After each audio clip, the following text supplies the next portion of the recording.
இந்த சீட் பாக்கெட்ஸ்ல வந்து பாத்தீங்கன்னா நம்ம வந்து வண்டி டிராவலிங்ல போகும்போது சாப்பிட்ற ஐட்டம் வந்து மெயினா இங்க வைப்போம். ஆமா.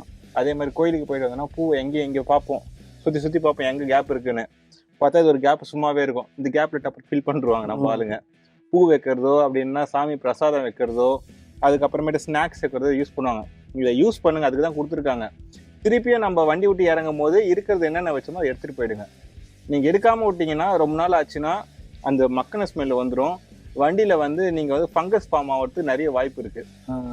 அதே மாதிரி வந்து மழை காலத்துல வந்து இப்போ மழை காலம் ஸ்டார்ட் ஆயிடுச்சு, அதாவது கோடை மழை ஸ்டார்ட் ஆயிடுச்சு.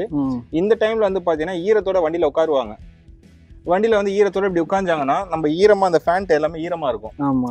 அப்படி உட்காரும் போது என்ன ஆகும்னா இந்த இடம் அதாவது கார்பெட் வந்து தண்ணி கொஞ்சம் வந்து அப்சார்ப் பண்ணும், இது இழுக்கும். பிவிசினா அது வந்து இழுக்காது உங்களுக்கு. ஆமா. ஃபேப்ரிக்னா உங்களுக்கு வந்து இழுக்கும், அந்த கார்பெட்லாம் கொஞ்சம் இழுத்துக்கும். அப்போ என்ன ஆகும்னா நீங்க வந்து இன்டோர் பார்க்கிங்கா இருந்ததுன்னா கிளாஸ் லெவல் வந்து கொஞ்சம் கம்மியா வச்சு, டவுட் இருந்தா இந்த கிளாஸ் என்ன பண்ணா கொஞ்சம் இறக்கி வச்சு, இன்டோர் பார்க்கிங்கா இருந்ததுன்னா இறக்கி வச்சு கொஞ்சம் வண்டியை வந்து காத்தார விடுங்க. இல்ல ஃபுல்லா கூட இறக்கலாம்.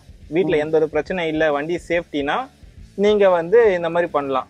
இல்ல எனக்கு வந்து சேஃப்டிலாம் இல்ல அப்படின்னும் போது மறுநாளே வந்து என்ன பண்ணுங்கன்னா ஒரு டீடைலிங் ஷாப்ல போய் டவுட் இருந்தா சொல்றேன், ஒரு வேக்யூம் போட்டு செக் பண்ணிக்கோங்க வண்டியை. நீங்க அப்படியே விட்டீங்கன்னா வண்டி இந்த கீழே ஃபுல்லா வந்து ஃபங்கஸ் ஆயிடும். அதுல இருந்து ஒரு ஸ்மெல் ஒன்று வரும், ஒரு மக்கி போன ஸ்மெல்லு வரும். அது என்னன்னா ஃப்ளட் வண்டிக்கு ஈக்குவலான ஸ்மெல் ஆயிடும் அது.